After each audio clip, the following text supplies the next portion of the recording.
Ante el crecimiento indudable del uso de plantas medicinales y la introducción de la fitoterapia en la práctica médica, indudablemente es fundamental hablar de calidad y seguridad en fitoterapia que garantice que el producto evidentemente dé el resultado terapéutico que nos interesa, pero ante todo no represente ningún riesgo ni peligro para nuestro paciente. Por eso, es imprescindible que los medicamentos a base de plantas tengan garantizadas su calidad, su seguridad y su eficacia. Por eso se habla de las Good Manufacturing Process. El GMP es un sello de garantía, es un sello de calidad que indica que este producto ha pasado por todos los pasos de normativa que implican su seguridad para uso y su garantía para el trabajo diario.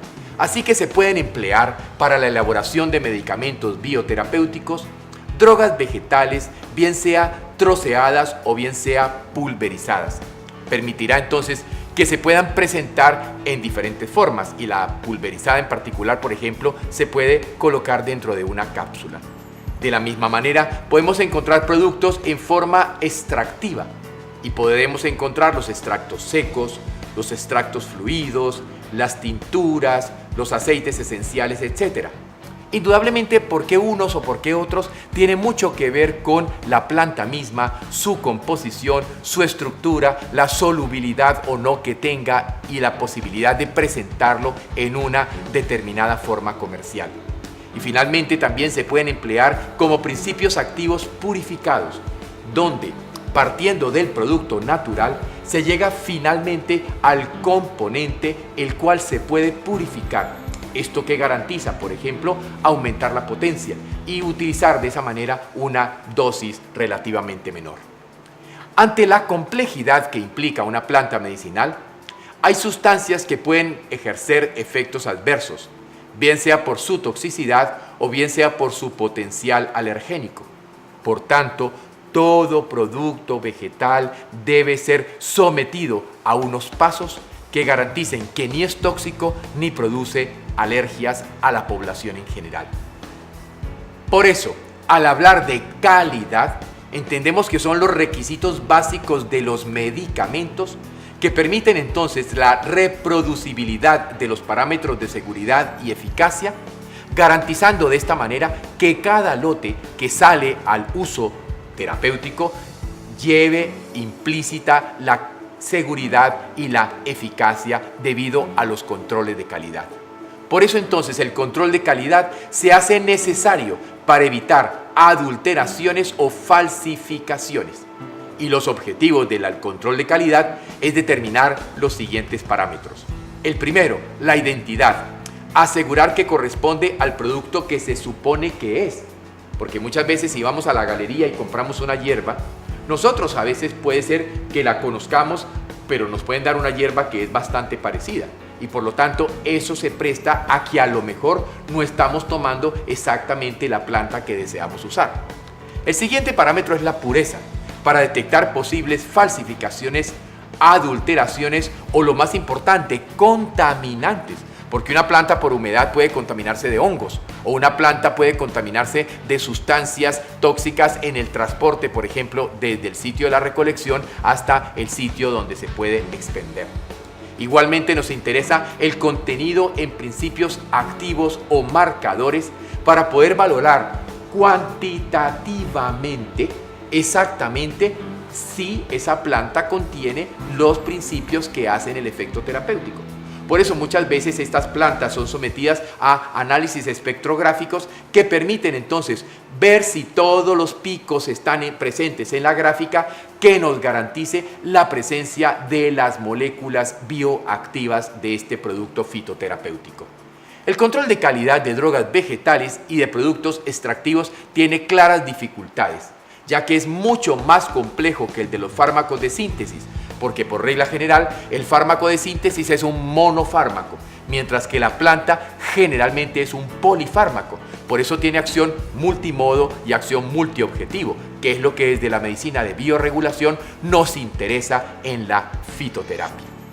Justifica también la necesidad de controlar el proceso de producción desde su inicio, es decir, durante el cultivo y durante la recolección.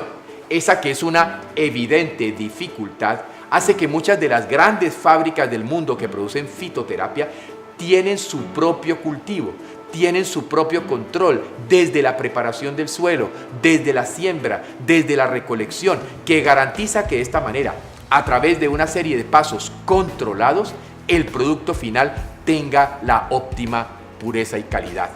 Y todo el proceso deberá desarrollarse bajo la aplicación de las normas de buenas prácticas, que implica entonces que debe ser necesario crear protocolos para todos estos pasos en particular. El otro tema fundamental es la seguridad, porque hay que entender que es importante considerar también los problemas de seguridad, puesto que ninguna planta está libre de riesgos. En toda planta tenemos la obligación de estar seguros de que no va a representar un riesgo para nuestro paciente. Por eso se hace evaluación de seguridad a través de parámetros preclínicos que permiten saber la toxicidad a dosis única o a dosis repetidas, así como los efectos que tengan sobre el sistema reproductivo. Este es un aspecto al cual se le da radical importancia en la toxicología moderna. Los parámetros preclínicos también pueden implicar toxicidad embriofetal y perinatal, potencial mutagénico y potencial carcinogénico. Y evidentemente estos tres parámetros han sido un factor por el cual muchas plantas etnobotánicamente utilizadas finalmente se decidió no trabajar con ellas ante estos riesgos reales. También es importante tener en cuenta aquí la tolerancia local. Por el lado de la evaluación a través de parámetros clínicos tendremos la búsqueda de efectos adversos, la búsqueda de contraindicaciones y las interacciones que se pueden presentar con alimentos, que se pueden presentar con otras plantas o que se pueden presentar con fármacos químicos que el paciente esté tomando al momento en que se ordena el fitoterapéutico. También la evaluación a través de parámetros clínicos permite evaluar o mirar cuál es el nivel de sobredosificación y la seguridad o la importancia de su administración durante el embarazo y la lactancia para evitar que en este nivel se pueda producir riesgos sobre el embrión o sobre el feto o riesgos sobre el niño lactante que pueda recibir a través de la leche materna algún componente que no nos interesa que él reciba. En los parámetros clínicos de la misma manera se evalúan los efectos sobre la capacidad de conducción y de utilización de maquinarias y la precaución de uso especial. Evidentemente, como cualquier sustancia química, un producto vegetal, un fármaco vegetal podría interferir sobre la respuesta refleja del usuario. Si vamos a hablar ahora de la eficacia, veremos que es la capacidad de ejercer efectos terapéuticos que tienen muchas plantas debido a su uso secular y que ha superado el paso de muchas épocas y culturas. Por lo tanto, si la manzanilla se está empleando desde la época de los romanos por su beneficio a nivel del aparato digestivo, pues ya hoy podemos saber que ese uso secular garantizado permite que las investigaciones vayan dirigidas específicamente a la acción sobre la mucosa y a su efecto importante como modulador inflamatorio. Así que necesitamos hacer demostración de la eficacia y utilizamos para ello parámetros de la experiencia clínica. Utilizamos estudios in vivo con animales de experimentación o estudios in vitro en órganos, tejidos, células o sistemas enzimáticos para poder conocer el detalle de los mecanismos de acción farmacodinámicos que evidentemente una planta medicinal debe tener. Por lo tanto, estos ensayos experimentales son imprescindibles para la demostración de, por una parte, la acción farmacológica y por otro lado, su mecanismo de acción. Si logramos entender cómo opera la planta, podremos utilizarla de manera más adecuada y efectiva. La experiencia clínica, por otro lado, es la experiencia médica documentada de forma científica mediante estudios epidemiológicos y estudios de vigilancia. estudios epidemiológicos que permitan saber su impacto real y estudios de vigilancia que permitan conocer sus posibles o potenciales riesgos terapéuticos. Un factor crítico en fitoterapia es esto de la experiencia clínica, porque tristemente todavía aún hay escasez de ensayos clínicos y de investigación farmacológicas con orientación terapéutica. Hay que recordar que por muchos años a la industria farmacéutica no le interesó la fitoterapia simplemente porque no pueden registrar las plantas como productos propios. Por lo tanto, al no haber un interés comercial, no ha habido el apoyo económico para que se hagan estudios clínicos. Afortunadamente, en las últimas 15 años, 20 años, ha nacido por parte de las universidades el interés por el estudio y la aplicación ya de investigación de tipo clínica. En los últimos años se ha incrementado entonces la realización de ensayos clínicos controlados con extractos estandarizados.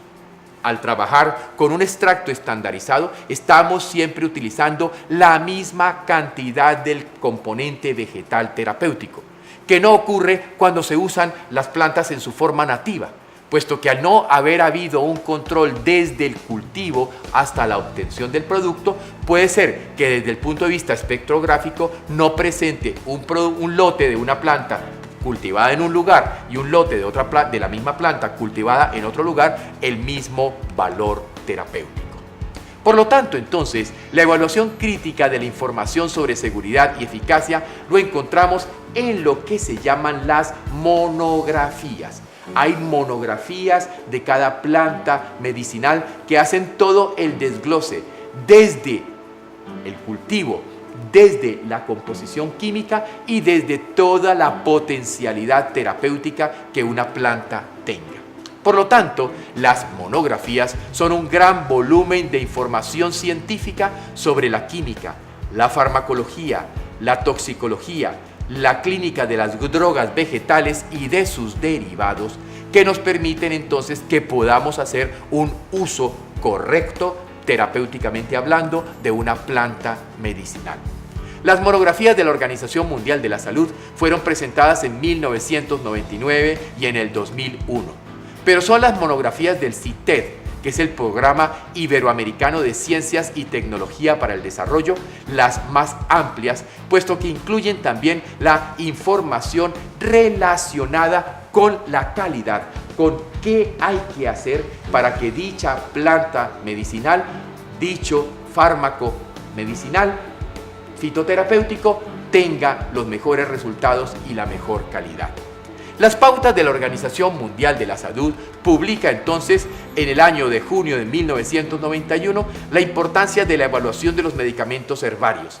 La OMS inició desde esta época un interés particular hacia recuperar todo el bagaje cultural de las plantas, puesto que era una forma de disminuir los costos y porque además a nivel de la población básica de los pueblos tienen mucha más afinidad hacia los productos naturales que conocen tradicionalmente con respecto a los productos químicos de tipo comercial.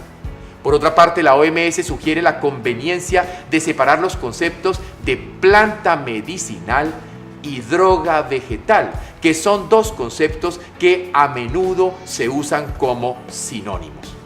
Por definición, entonces, droga vegetal es la parte de la planta medicinal usada con fines terapéuticos, tal como la OMS lo publica en 1978.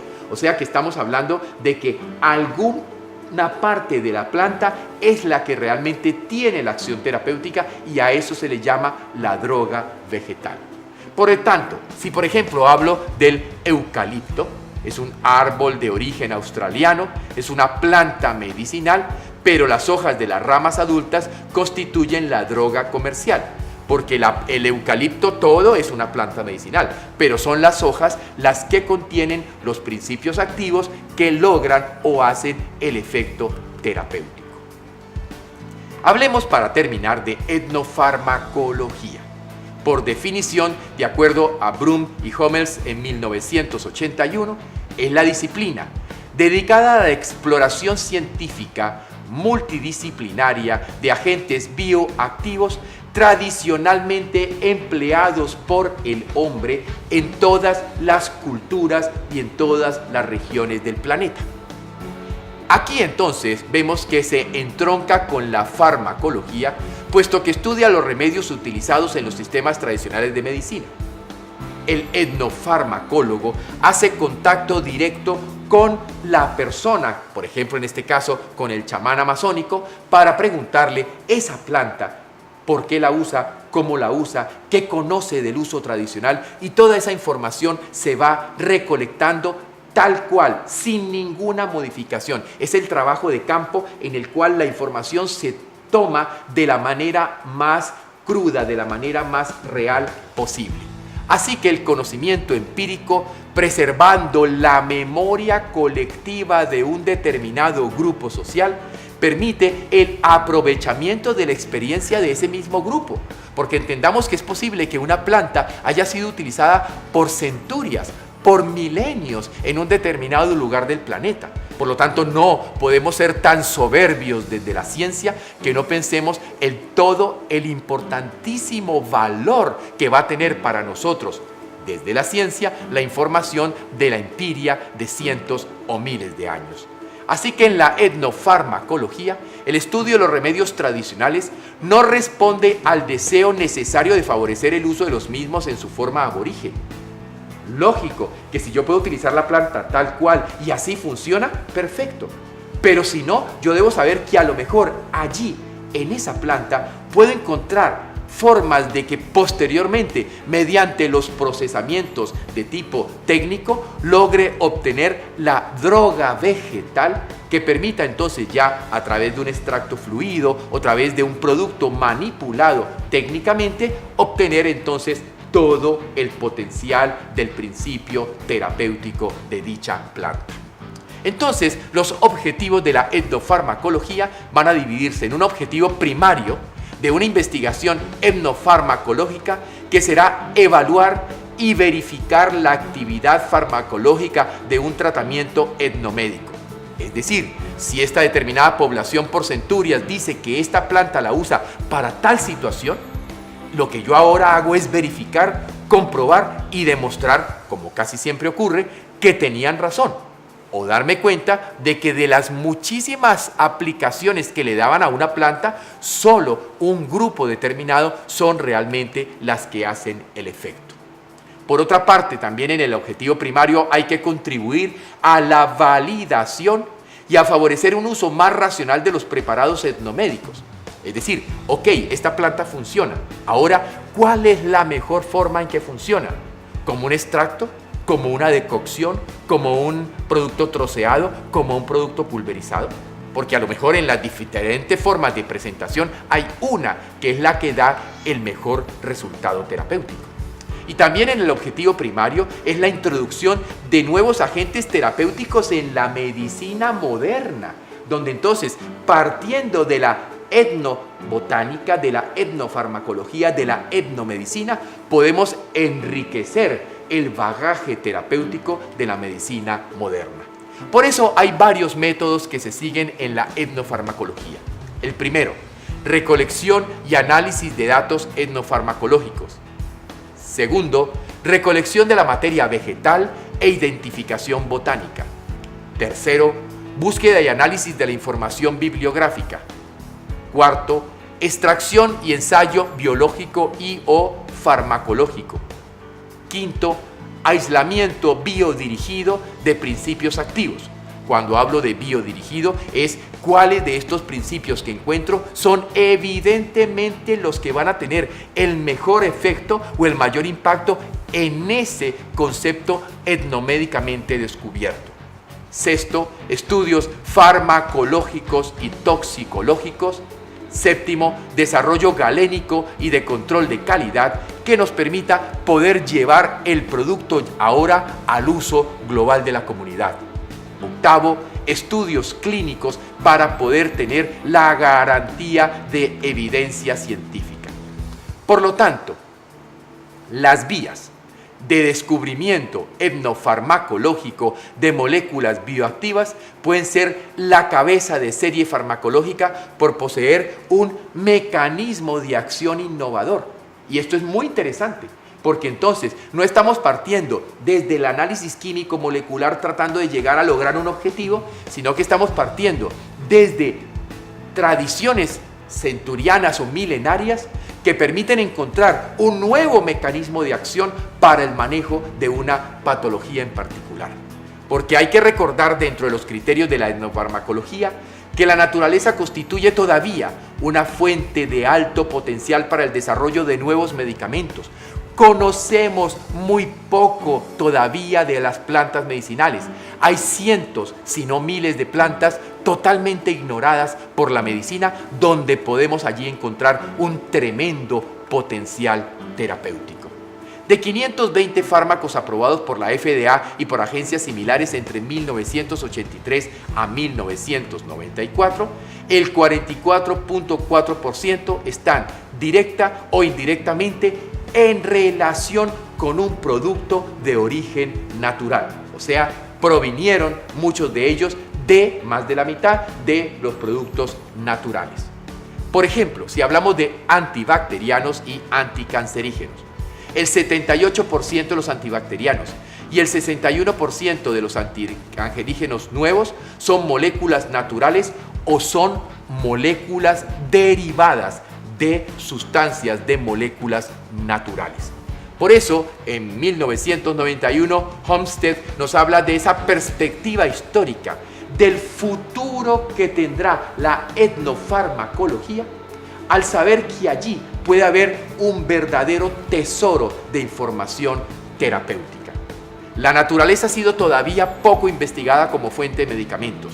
Solamente entre un 10 a un 15% de las plantas superiores han sido investigadas. Por lo tanto, nuevos principios farmacológicamente activos que ya hoy día estamos estudiando son apenas una muy pequeña fracción de todo el potencial que podríamos allí encontrar. La mayoría de las plantas sin investigar se encuentran en los países poco industrializados y un número importante de ellas es utilizado como parte de la medicina popular. De ahí que necesitamos potenciar más el trabajo etnofarmacológico, el trabajo de investigación, la búsqueda en las plantas nativas y la búsqueda del uso etnomédico para saber entonces por dónde encaminar nuevos caminos. Hedberg en 1993 habla de métodos botánicos en etnofarmacología como una necesidad para la conservación del tremendo potencial de las plantas medicinales. La selección con un criterio etnofarmacológico mostró que ha resultado mucho más eficiente que la selección al azar. Es decir, salir de la tradición es mucho más interesante que simplemente tomar plantas y empezar a investigarlas para ver para qué sirven.